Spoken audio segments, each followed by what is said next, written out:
Hi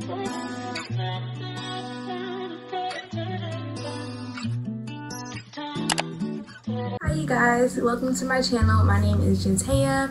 I am 22, I'm a college student, and most importantly of all, I'm a new mommy to a beautiful baby girl, and she'll be 4 months soon. And this video is going to be all about how I gave natural birth in a birth center. So, she was born on her due date, which was July 23rd. And there's like a 5% chance of babies actually being born on their due date, so very rare.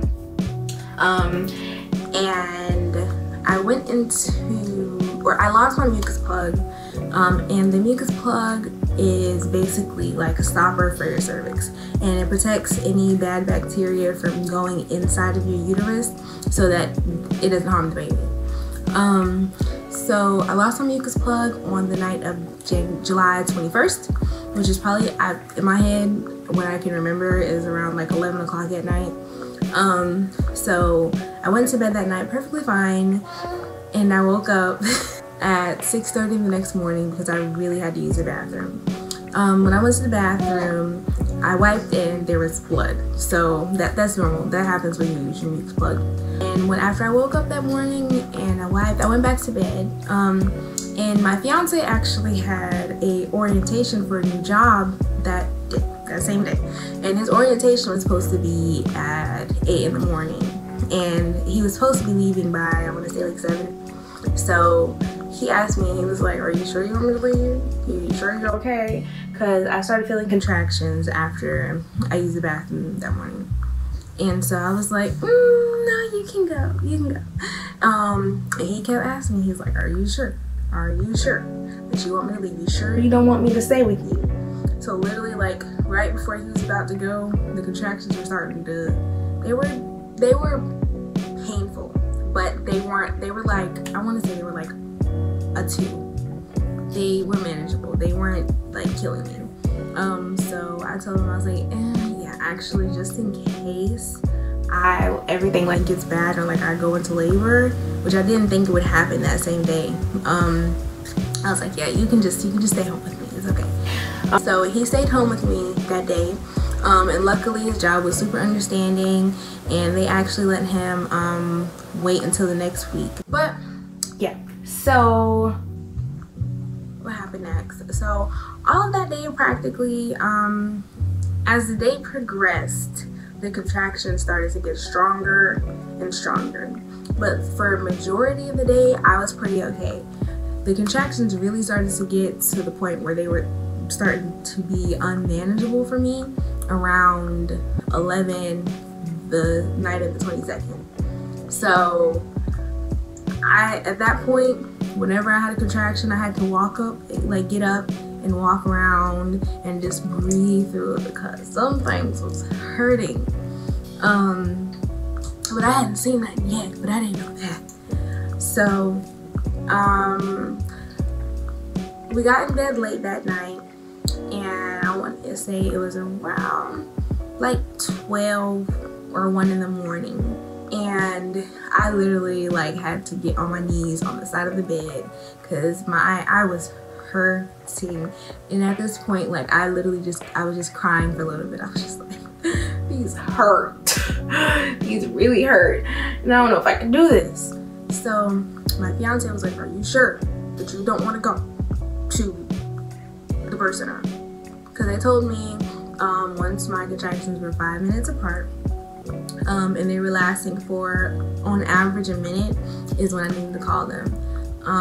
So I called. They were averaging about 5 minutes apart, lasting for like 40 to 50 seconds. I called the midwives, and they told me to come on in. So we went in. We live 45 minutes away from the birth center. So it was a 45-minute drive there that I had to sit there and go through more contractions, unfortunately. Once we got there, she let us in. We went into the, I don't even want to know what to call it. We just went into the checkup room, I guess you could say. She placed a monitor around my stomach so that we can get the baby's heartbeat and or no, that was to see the contractions. She listened for the babies. She did an ultrasound, listened for her heartbeat, I believe.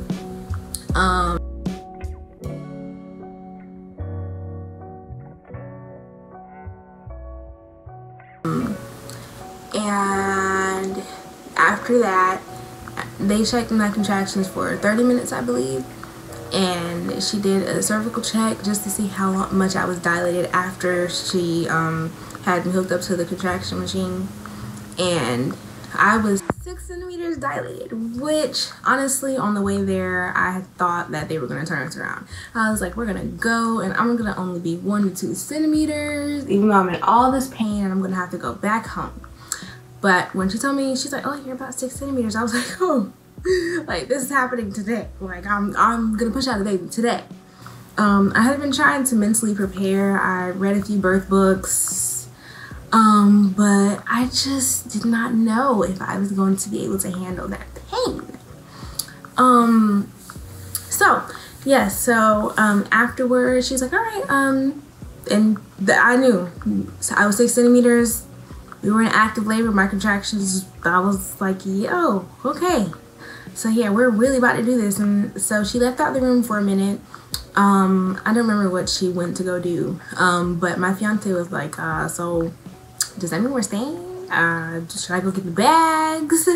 And y'all, I was so unprepared. The only thing I did have is, so they give you, I believe it's called a birth bag. And you can buy it for, I think it was $18 at the birth center, and it would have all of the like medical supplies that you would need, but you needed to bring anything that you wanted for like your own comfort. So if you wanted to bring like a nightgown, they would recommend you bring some clothes with you, some comfortable clothes to labor in, as well as, what else was it? Food. They said to bring food. They said do not come to the birth center without food first. What did we do? It was 1 o'clock in the morning. I don't even know what would have been open at that time when we were headed to the birth center. We got there at 2 o'clock in the morning. So we didn't have no food. And the worst part about it is I was in all of this pain and I think I took a nap like 4 o'clock the day before. But I was exhausted. I was tired. And I didn't get no sleep. So, that was the only thing we had. I just had my birth bag with all of the medical supplies in it. But I was so exhausted. She had the room set up for us, and then we followed her back to the birthing room. And luckily I was able to get the room that I wanted. They have, so inside of these rooms they have a bathtub, you have a full bathroom, it has the sink, the toilet, and a shower. You get a queen size bed, and there's a microwave, a fridge, and like a rocking chair, and I believe it was like a nightstand with like a lamp on the side. So we got in the room, we put our things down, and immediately I just got into bed. I was tired. I just got into bed.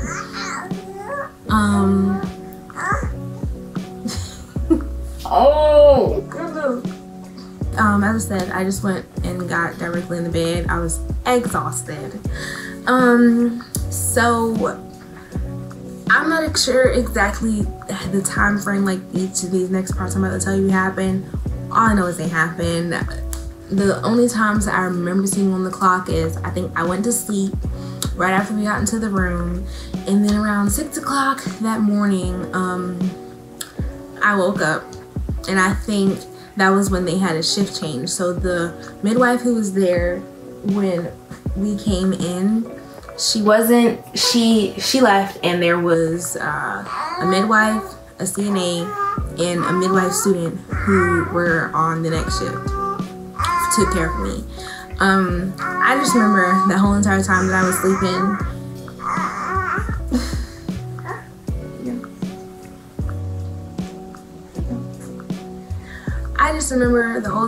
I was sleeping, I had to grab my fiance's hands, and I was just squeezing it. He was exhausted too, because as I said, we were going to bed. We were both so tired.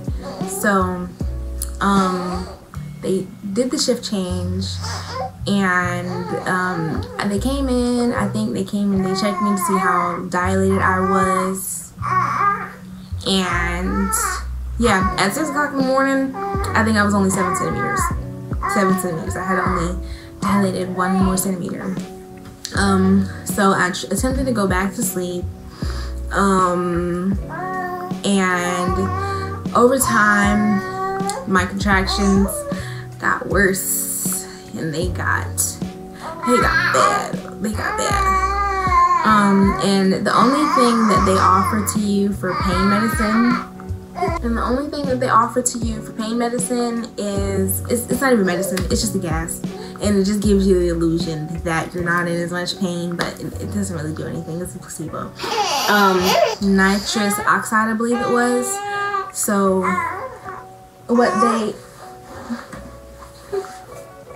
what they instructed me to do was I would have to hold it. The midwives couldn't hold it. My fiance couldn't hold it. I had to hold it for myself. So I would have to hold it over my mouth and my nose, and breathe it in as I had a contraction. Breathe and exhale as I had a contraction. And y'all, without that gas, I don't know how I would have done it, because even though it was a placebo, that thing worked. That thing truly worked. So, I don't even remember, as I said, what time that was when I got that gas, but every once in a while they would come and they would wake me up out of my sleep so they can check how much I was dilated, and so that they could listen for the baby's heartbeat.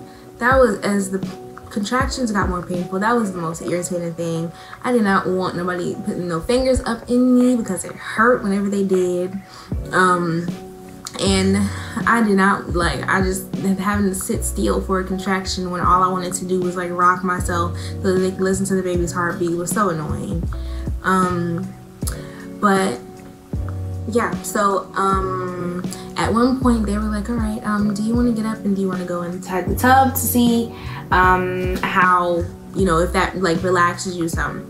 So I was like, oh yes, that would be perfect. And they had like these water jets inside the tub that was like, I guess like they kind of help with like pressure. So they set up the tub. I got in the tub.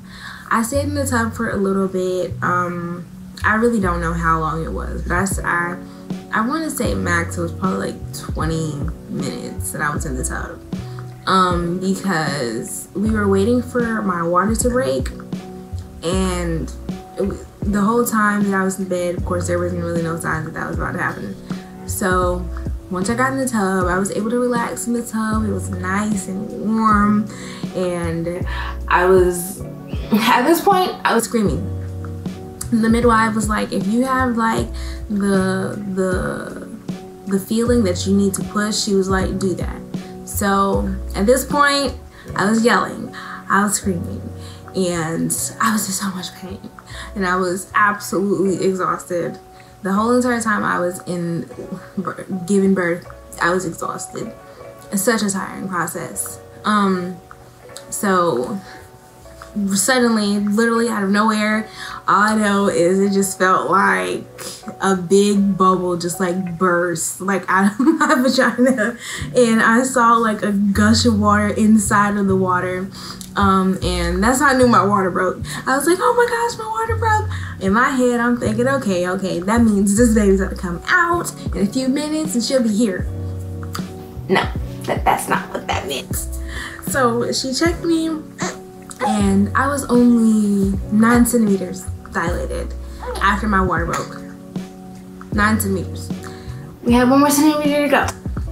And I don't really remember what time that was, but I just know that it took hours before that 1 centimeter finally came and I was able to start pushing. I just remember at one point, oh, I forgot. After my water broke, almost immediately, as soon as I said, my water broke, I threw up in the tub. I threw up a lot. I told y'all I hadn't eaten at this point. It had to be possibly somewhere around like 8 or 9 at night, or in the morning. And I hadn't eaten. I was starving, but I was so tired. Our friend bought us or her godmom actually, thank you Ann, she bought us some public Subway sandwiches and some fruit and some water for us. So I didn't have it in me to get up to eat any of the sandwich because I was just in so much pain. My fiance fed me a little bit of fruit of some pineapples before I got in the tub. And that's what came up, just some pineapples. That's all that came up. And so because of how much I threw up in the tub, I unfortunately had to get out, and I was hoping for a water birth, but that's okay. So I had to get out the tub. I got out the tub and they put me in the bed, and they checked for the position of my daughter, and she wasn't how she was supposed to be. So I think when you have the baby, she's supposed to be facing upwards when she comes out, but she was facing that way down. So they had to do a few different exercises with me in order to get her into the right position. I just remember them for one of the exercises, they had like this big yoga ball, and I had to put my leg on the yoga ball, I think. And while they just kind of like massage like my butt cheeks. I'm not sure exactly what they were doing, but it was somewhat comforting because of all the pain that I was in. But I just know that it was supposed to just help the baby get into the position she needed to be in. So, and then they would have me switch sides, and there was a few things they did. But unfortunately, once it was time to push, I finally got to 10 centimeters. The midwife had me get on my back, and she was like, all right, because I don't remember exactly what it was for, but she was just like, you're gonna need to be on your back. And I was like, okay. And I was so sad. And I was like, oh, I'm so scared of tearing. I really don't want to have a tear, and I don't want to have to get an episiotomy. I think that's how you pronounce it. So I got on my back, and I remember looking at the clock, and it was like 10 o'clock in the morning. I was pushing at this point. So each of the midwives had one of my legs, or I think, no, my fiance had one leg. One of the midwives had my leg. And there was a midwife who was like in between my legs looking to make sure, to see everything that was going on. So I was pushing and pushing, and at one point, which I want to probably within the last 30 minutes of me pushing, she had me hold my own legs. And honestly, y'all, I thought I was gonna die. And this probably sounds really bad to say, but I would have been absolutely okay with dying in that moment. That's how much pain I was in. And I was sucking up all that gas as much as I could. But at this point, that gas wasn't doing nothing for me. It was hurting. And there was nothing I could do about that. So, I'm tired. So at this point, I was holding my own legs, and I had to do a crunch when I pushed. So I want to say about a few more times within that 30 minutes, she just kept having me. She's like, I would push, and even afterwards, when normally she would tell me to stop, she would keep on pushing, and I could feel my daughter coming down we can call it birth canal. I could feel her coming down, but unfortunately, every time I would push and it would seem like her head was about to pop through, she would literally just come back on in. So finally, I could feel my vagina spreading, and the midwife every once in a while would put oil on my vagina around my daughter's head. And then she was also giving me a perineal massage. And a perineal massage, basically, your gooch area, they massage that area to help lessen the risk of having a tear. So after a few more pushes, finally she was out and I felt her come out. It just like, it felt like a pop. There wasn't no pop sound, but the best way to explain it just felt like a pop. And her head popped out, and then she's like, one more push for the shoulders. So I pushed, her shoulders came out, and they just immediately plopped her right onto my stomach. And I was just like, wow. I just pushed her out, and she was all slippery and like blue greenish. And her hair was like covered in vernix. And so yeah, I just looked at my fiance and we both like just started crying, like, and he was like, oh my gosh, you did it. And I was like, I really did it. And he was like, yeah, you did do it. So and he just like put his forehead against mine, and we just looked at her and she was crying. And the nasty part about it is she was pooping as she came out of me, and then she pooped about 2 more times while she was on me, like immediately after she came out. So I just like held on to her for like dear life and just admired her while she was on my chest. And they were just cleaning up, I believe, like they were cleaning me up down there. And I could feel like the umbilical cord like right on the outside of my vagina. It was so uncomfortable, and I could not wait for them to cut it. So my fiance, he actually cut her umbilical cord. And yeah, after that they wiped her off, I believe, after the umbilical. No, actually she just stayed on my chest. Immediately after, she just stayed on my chest. They wiped her off like to clean up the poop off of me, and to clean up, I guess, like any kind of mucus or whatever she must have had on her. I was so tired, like I literally was like holding on to like my strength by my fingertips at this point. But yeah, so after that we and once they cleaned me up and they switched out the pads on the bed, and I think the sheets are best there. I don't think the sheets got messed up though. Oh my gosh, I forgot another part. I threw up again in the bed while I was pushing, like 2 more times. Yeah. But yeah, so after they cleaned up the sheets and everything like that and gave me new padding, they put me inside of a diaper, was it? Yeah, they gave me a diaper for like any bleeding that I had. And we went to sleep. We all went to sleep. And when she was born at 12:21 p.m. on July 23rd. So I had been pushing for at least 2 hours. What's wrong? Thank you. Yeah, so I had been pushing for at least 2 hours. We slept from when she was born, right after she was born, until about 5 o'clock in the afternoon.